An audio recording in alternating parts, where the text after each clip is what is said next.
Hello, everybody. What if you could make history interesting for your children? Like that they would be learning, but they wouldn't even know they were learning.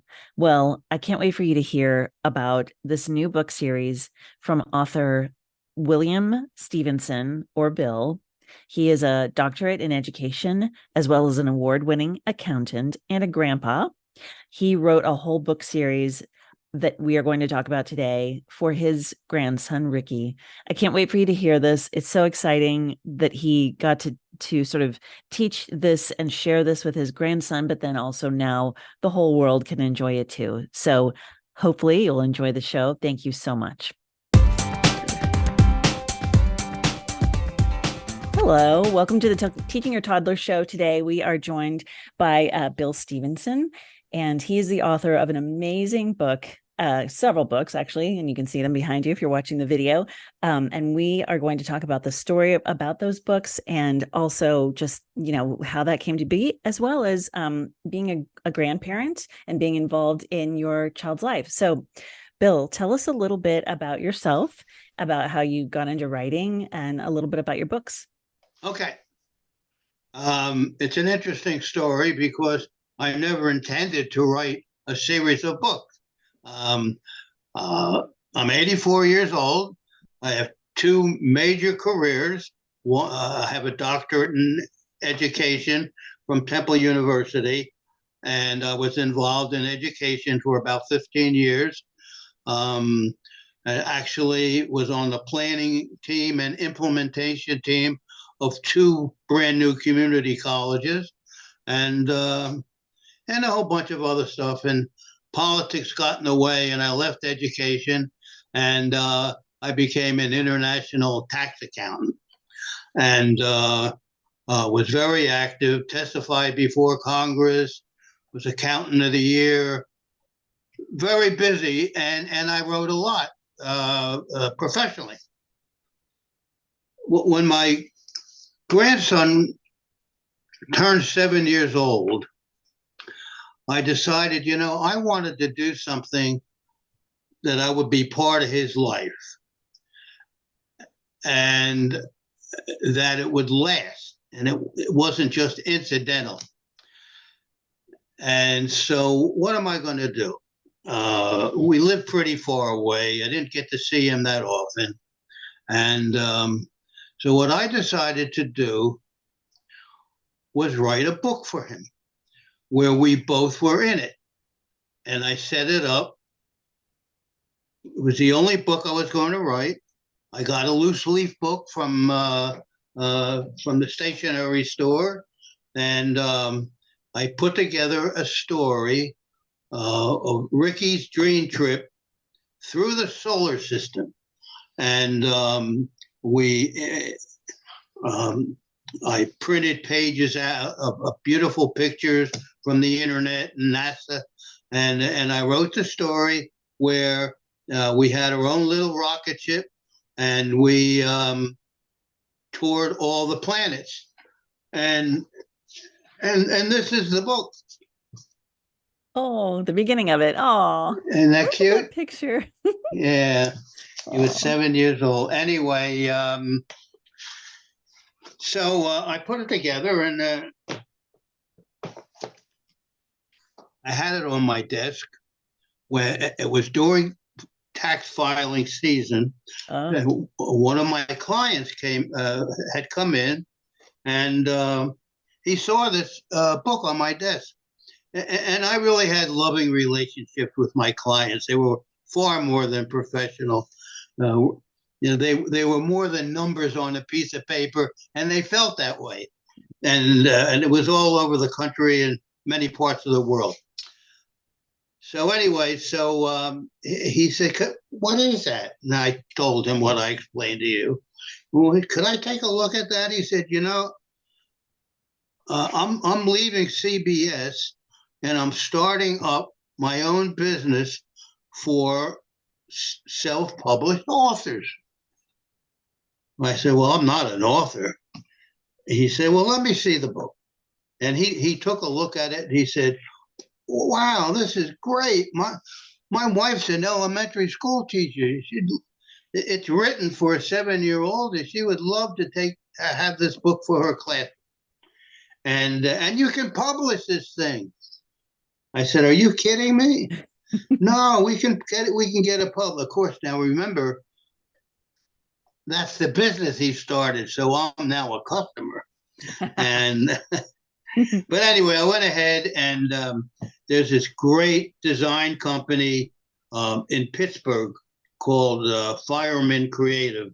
Paul Fireman's the president, and I was introduced to them, and it turned out that Paul, over the years now, we became like brothers because he loved the concept, and they have a great team of people, and so they took the book, and now it's Ricky's dream trip through the solar system. The solar system.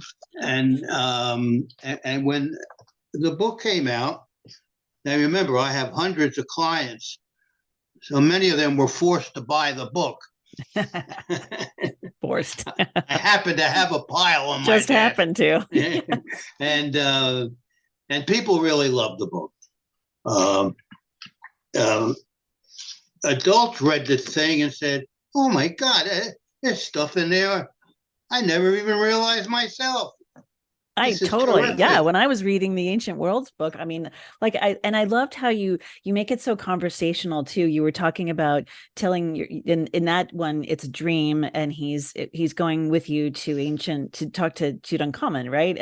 And you're talking about showing up in a ceremonial chariot, so they know you don't want to fight them because you're not showing up in a battle chariot. And I love how you just like wove that into the story with those little factoids. I mean, I didn't know there were two different kinds of chariots. I'm sure there were probably multiple kinds of chariots, but just to have that sort of like little piece in there thrown in like conversationally, it just makes the book so interesting for everybody.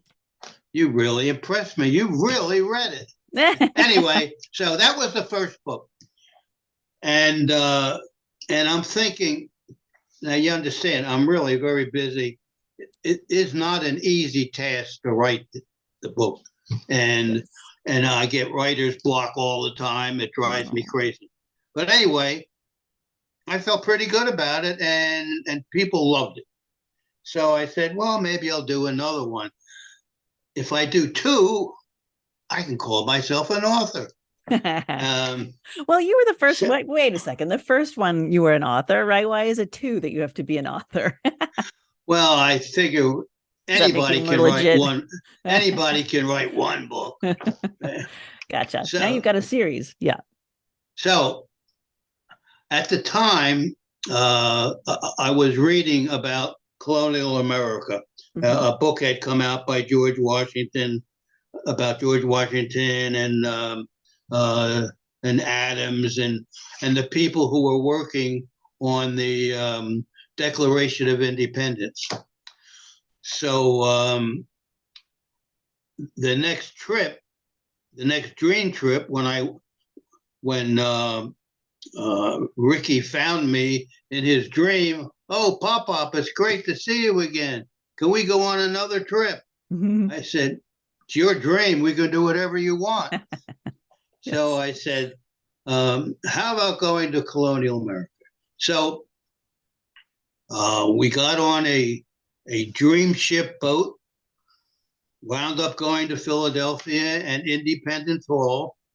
And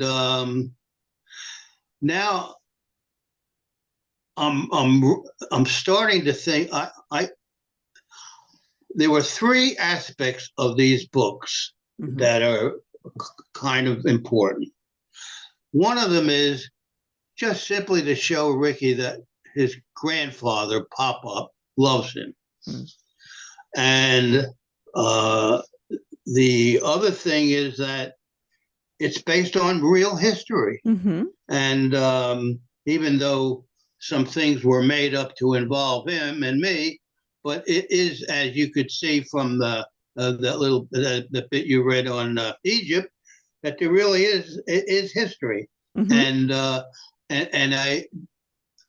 I wanted to do it in such a way that teachers, don't forget I have a doctorate in education, that teachers could make it part of their lessons plan and grow the story, Mm-hmm. because I didn't make it so complicated that kids wouldn't enjoy it, as Mm-hmm. you found out for yourself.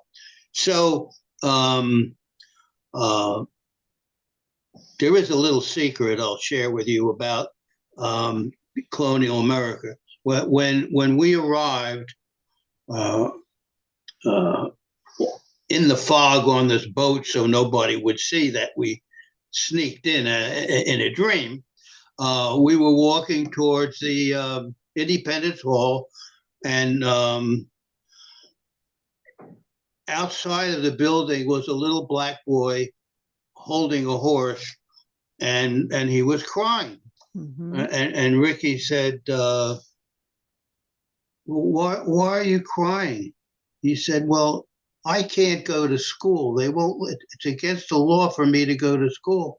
And if I could go to school, I would be free in my mind. Now, the reason I sneaked that little bit in there is to give teachers an opportunity to talk about Why? the Declaration of Independence, and um, that people were equal, and Mm-hmm. they weren't at that point, and it really grew into the Civil War eventually. Blah blah blah blah. So I just sneaked a little bit of that in, Right. um, Ricky had his guitar with him, and he played him a song, and uh, and the little boy thanked them for treating him like a human being. Mm-hmm. And so then we went into the Declaration, the building where they were arguing about the Declaration, and uh, and the argument was, well, why should we write it? Why should we do this if we're 13 colonies, and if we do it, uh, we're going to be separate, and they're going to fight with us because we're all separate little countries, and and John Adams took the other point of view, and so that story went on, and Mm-hmm. uh, um, at the cute little part is at the end. John Adams said, "Well, would you like to say something before you leave?" Mm-hmm. He said, "I'm only 8 years old. I can't give a speech, but PopPop taught me a song. I can sing you a song." And Oh. so I came up with the how many roads must a man walk down? Mm. And it's a perfect song, even was written much later, but it's a perfect song for that little story. Oh. And and they left and they went home, and that was the second book. And the artwork was fabulous, and everybody loved it. And of course, there were many things in there, just like the Egypt thing, where people didn't realize it, Mm-hmm. and so the kids loved it, and the adults loved it. Mm-hmm. Um, the kids loved it because it most of them don't like to read, but they like to be read to. And if Yes. the story is interesting, and in this case actually involves him, Mm-hmm. you know, my grandson had self concept problems. I mean, it's not easy being a kid, Not at and all. uh, and he appreciated that he was a hero in every one of these things, Oh. and it made him feel good about himself. Oh, yeah. And that was the other underlying thing. Mm. So now I'm getting excited. Well, let me see what else I can do, and I decided to come up with an increase the series to the ancient world, and that's the book that you have Mm-hmm. has Egypt, Greece, and Rome. Mm-hmm. So now it took me a long time to do these. I'm thinking, what am I going to do? I'm going to do Egypt, which has a 6,000 year history. I said, how am I going to pick a story that the kids will love? and I really read quite a bit. And what jumps up at me, King Tut.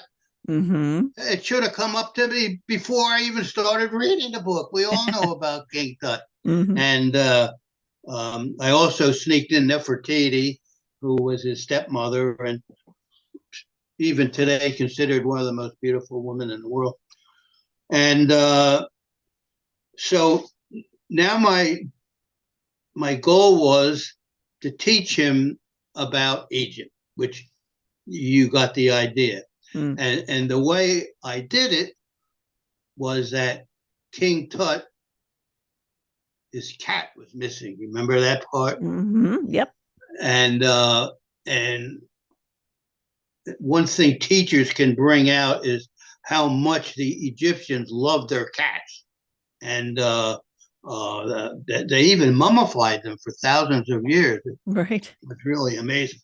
So anyway, so looking for the cat gave them an opportunity to go down the Nile and look in the temples and the tombs and whatever, and Mm-hmm. speak to a lot of people.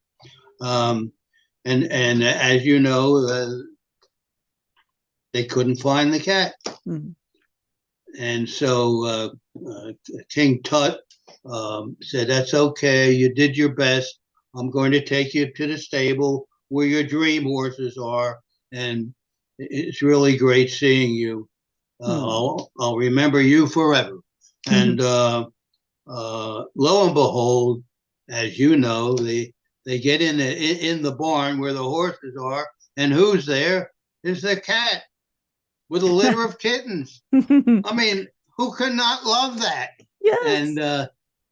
it was a very popular one, and actually that one that had won an award from the internet. Aw. So the so now I'm on a roll, and the artwork is fabulous It is. from Mm-hmm. it's just Yes. And all unbelievable. the activities also that are in like the back of the Oh, chapters or the books or whatever. I mean, it's so interesting because, like you said, it's not just the story, but it's also like decoding the hieroglyphics and all of that. I'm guessing the other books have similar things that it just makes it multifaceted for a teacher of either, a homeschooler or a regular teacher or whatever. right, and it pulls the kid right into the story, Yes. and it Mm-hmm. makes them part of history. Mm-hmm. The next one was Greece, which gave me, they met Aristotle and gave me an opportunity to introduce the concept of Olympics, Mm. which was started in Greece. Mm-hmm. And uh, Aristotle asked Ricky if he would race his horse. Of course, Ricky said yes, and guess who won the race? So he won the race, and then he also met Alexander the Great, and the big deal in there is Alexander the Great wanted to learn how to play. Um, it wasn't a guitar; they didn't have them in those days. It's a lyre, but Ricky is a child prodigy on the guitar, and he taught him how to play the lyre. So it really built him up, and it was true that Alexander the Great loved his lyre. He carried it with him all the time. Oh, Oh. and how are we doing for time? Oh, we're doing good. We have about I don't know, 8 minutes left. So we'll just keep Okay, keep talking. all And right. so I love that you again made Ricky the hero, right? How did your grandchild actually like react to the books? He loved the stories, Mm-hmm. and he felt that as he got older, he just graduated from college, by the way. Oh. As he got older, he realized that these books would be with him forever, and he Mm-hmm. would be able to show them and read them to his family when he had kids. So Mm-hmm. he was kind of excited about that. Um, he wasn't as excited as I hoped he'd be, um, but I still had the lifetime plus concept. The legacy that you leave with those books is just Yeah, it will affect more than just him too, right? Like it affects everybody that reads them. yeah, that's true. Yes. People do love them. The last one in that series of the ancient world um, was really interesting to me. It was probably my most favorite, and it was about Julius Caesar.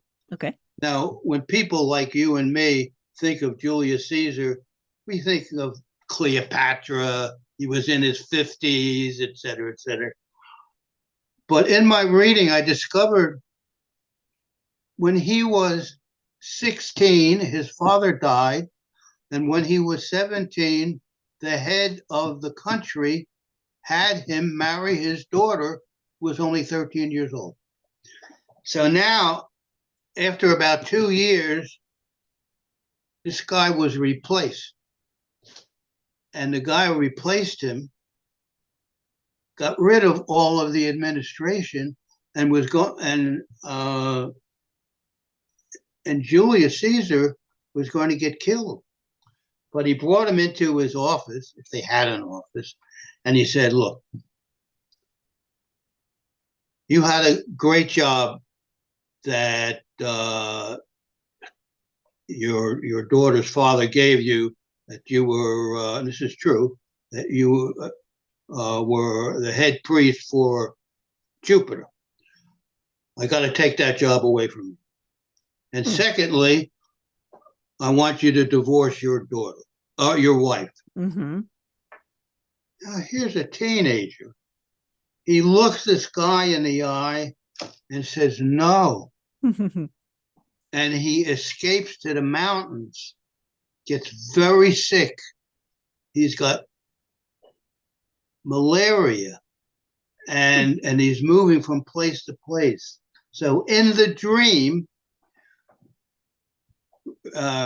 Ricky and his grandfather meet his mother, Mm-hmm. and the mother tells him what happens and that uh, where he is in the mountains, approximately. Ricky goes and his grandfather goes. They find him, and what can we do to help you? Now, here's where I introduce girls and women and make them the heroes. There's a group called the Vestal Virgins. Mm-hmm. I didn't use the word virgins. I didn't want to use that in a child book. So I just said they're called vessels. And these are very important. They started out like little girls and they lasted about 30 years. And their job was to keep the fire of Rome burning. They did for hundreds of years. They were very powerful, and the heads of state would listen to them and accept their recommendations. So they went to the head Cinna and begged for the life of Ricky of Julius, Mm-hmm. and he honored their request. Oh. Now I'm thinking, what a great if he had died, wouldn't have had Julius Caesar, and he's still considered one of the greatest military minds that ever lived. So Absolutely. I was so happy to find that piece of history that nobody really knows about. Not at all. I mean, we know of that, but we've Yeah. never heard around like all the context, what you just explained. That's so important.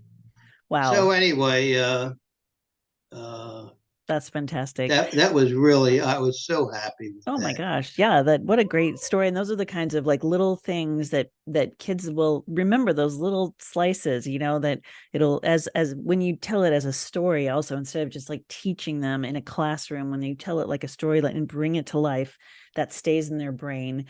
So we only have a couple minutes left. So tell me a little bit, as an educator, as a grandfather, why is it important for us to read to our kids?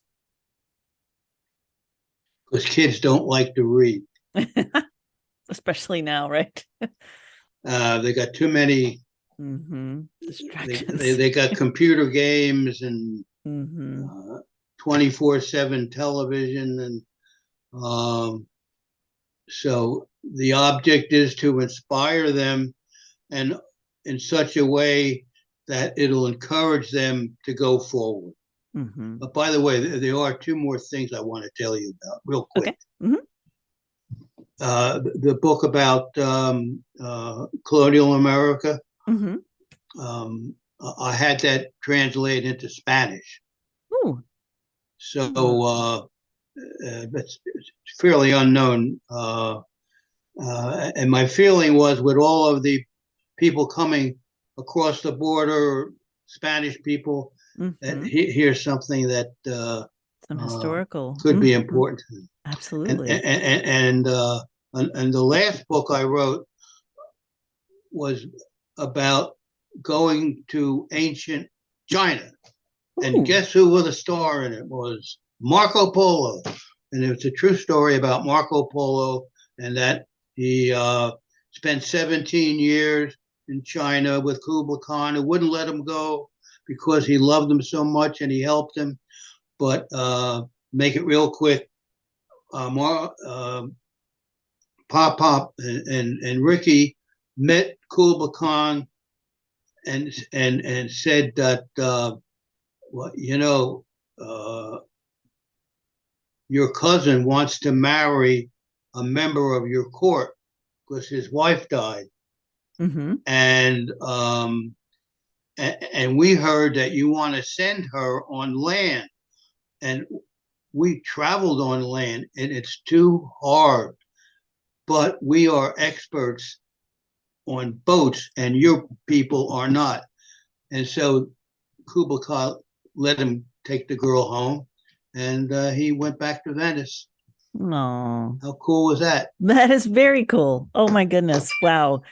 Well, Bill, thank you so much for speaking to us today. I think that your recaps about all these books, I'm sure it's teasing all of the listeners into wanting to go grab at least one of these. I know, I mean, I've got to have the colonial book. I wrote a whole book about our country and patriotism and everything, so I'm definitely going to have that one myself. And so thank you again. Thanks for joining us. I really appreciate it. We'll absolutely make sure that we have links in the show notes for people to find your books and to find more about you. Thanks again for joining us. Have a wonderful day. Thank you. It's a joy seeing you. Oh, thank you. This has been the Teaching Your Toddler podcast with Mary Jo Tinlin. Thank you so much for joining us today. I hope you'll find us on our website at teachingyourtoddler.com, as well as on Facebook at Teaching Your Toddler, on Instagram, and on Twitter at Teaching Toddler. So join us again, and I hope you have a wonderful week. Thank you so much.